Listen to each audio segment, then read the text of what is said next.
horse lovers. If you're here, I know that you love a horse. So today I wanted to explain this video I'm about to share with you. It's my mare, Mareda. As you may have seen if you've been following along with some of her videos, she can be a little bit spicy at times, and I know that some of you have horses like that as well. You probably struggle to figure out how to handle them and what to do, and I'm sure that you get a ton of advice from people ranging from everything as only positive reinforcement all the way up to maybe not being so nice to them to get them to learn a lesson. So I like to share the videos that I have of Mareda with you to show you how I handle a horse that is not always psychologically very calm. Mareda has definitely come with some psychological issues that we've been working through. She is an off-the-track thoroughbred. She only raced a few times. She has an old injury in her fetlock. So there's definitely some challenges with her both physically and psychologically. So my goal is to keep our relationship in good standing. I don't want to be overly aggressive with her, but I also show her positive reinforcement along with some negative reinforcement, because for me, I have found that a balance there goes a really long way. So in this video, you're going to see her have a wrap around her chest, and then at the end, a wrap around her hind end. I wanted to let you know where I came up with this idea because it wasn't originally my idea. So at the barn I work at, one of the body workers that I speak with regularly was nice enough to gift me a book. This book is called The Ultimate Horse Behavior and Training Book: Enlightened and Revolutionary Solutions for the 21st Century. It's forwarded by John Lyons, and it is written by Linda Tellington Jones with Bobby Lieberman. So I love this book. I have been working through it, not just with the body work that she goes over in here, but I've just started some of her training practices as well. So in this video, I do the body wrap, which in this book is on page, let me get there. Sorry, let me see. This starts on page 288. It's called the Promise Wrap and Promise Rope. So this is to give the horse a feeling of security and a little bit of confinement. With Mareda, anytime she feels a little confined, she tends to get really nervous, and that's when her rearing comes in, and you will see that in this video. What I also want you to observe in this video is my reaction to how I am when she gets frustrated like that. Because I know some people would take the method of running them around, making them hot and sweaty, which in my opinion only makes the problem worse, because for my situation and my goal is to bring down the level of adrenaline that the horse is experiencing. I want them to think of me as a calm balance, a calm state in their environment, not add to the drama that they're already feeling. You will see that after her reaction, she does have a few reactions in this video, but it all settles down, and at the end, when she has the final part around her hind end, she actually starts doing a really beautiful trot. She stops hitting the poles so much, because in the beginning, you'll see she kind of racks the poles a few times, and she just was able to bring herself to a calmer state of mind. So with all that said, I hope you enjoy the video. I highly recommend this book, especially if you're looking for a different way to train your horse that doesn't involve running them around a round pen or getting after them. Thanks, I hope you enjoy. Don't forget to subscribe if you would like to see more videos. Bye! So the session starts off really simple, something basic she's already used to, which is wearing her sursinger and going over the poles. I just did this as a warm-up just to make sure our communication is there, make sure her body is prepared for the next step. And she'll hit the poles a few times. I'm really not concerned whether she hits the poles or not.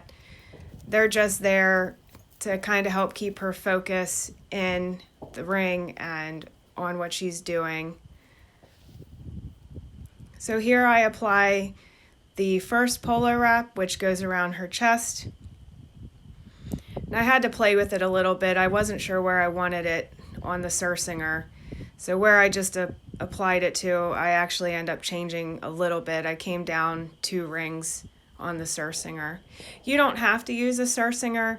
In the book, she doesn't use one. She just ties the wrap to itself, which is fine too. So here I just have her walk around, get the feel of it. It's not very tight. It's just enough to have a little bit of a tug, if you will, when she walks and moves her legs forward. But she does get a little frustrated with it, and you'll see that. She actually tried to kick it off, which didn't really work. And then she did her rearing thing, which is just her go-to when she's feeling frustrated and uncomfortable and doesn't like the sensation on her.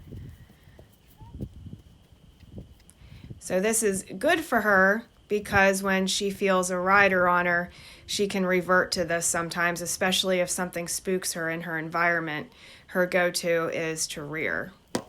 If any of you have dealt with that, most people are very scared of a rearing horse, with good reason, because they can come back all the way and land on you, so you definitely don't want that.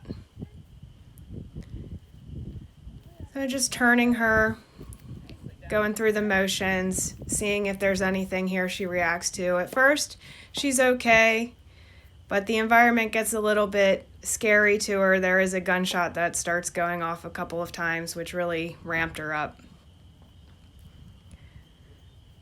But right at the moment, she's okay. She'll start to get a little fussy. You'll see that she starts throwing her head around a little bit. She's kind of gearing up for what's to come in a little while. So there she's getting frustrated. I was trying to get her to go over more because she keeps coming in on me on that side right in there. So like I said, I kind of skipped along. Nothing exciting happened after that. So here she does a rear, and I just stay calm. Once she completes her rear, have her move forward again. I don't overreact in those situations because I find it makes the horse more reactive. My goal is to get them back into a relaxed state of mind so they can learn. When their adrenaline is all pumped up, they can't focus. They start losing focus, and it just becomes a bit overwhelming. So she's ignoring me here. She's throwing another little fit. She's starting to realize that she doesn't like that feeling on her chest, and she's sort of working out what she might want to do about that. And the environment starts to get exciting somewhere around here. So here she's really going at it. But there's more, as there always is with Mareda. But she gets herself elevated.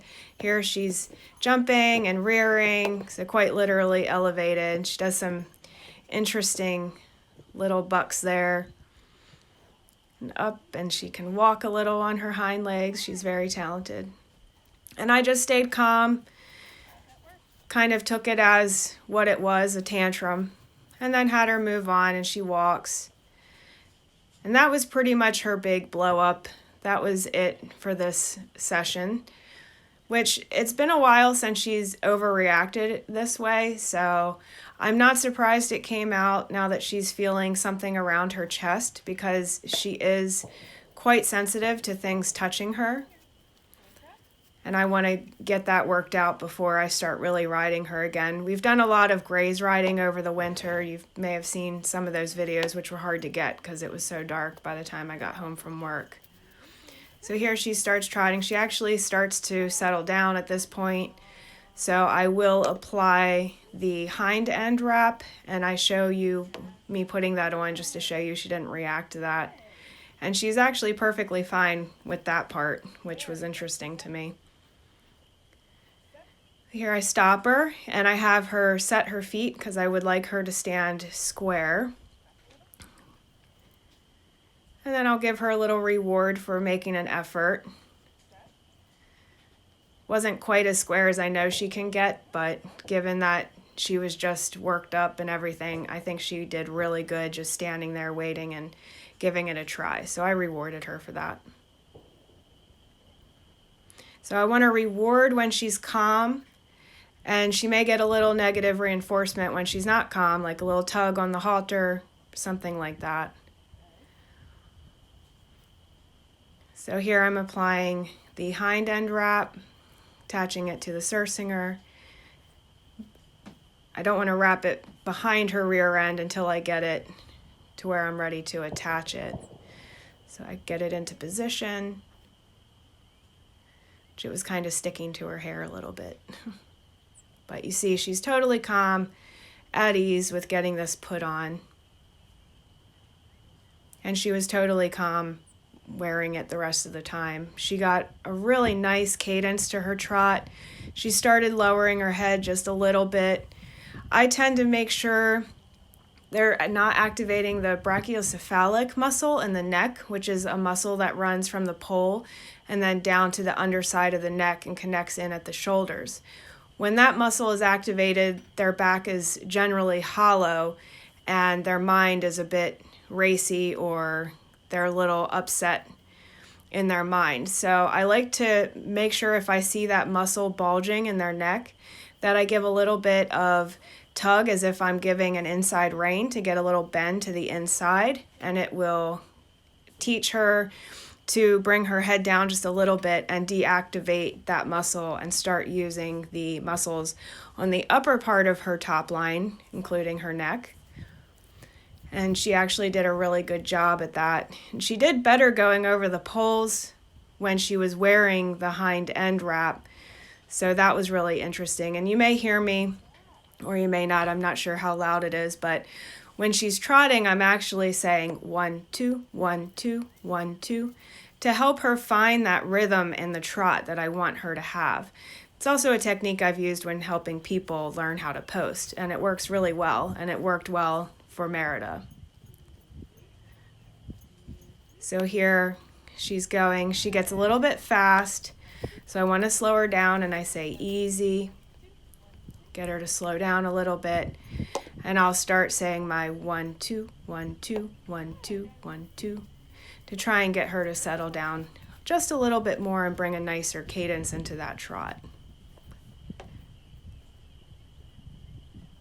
And she has nice even gait here. I really liked seeing how she was moving here.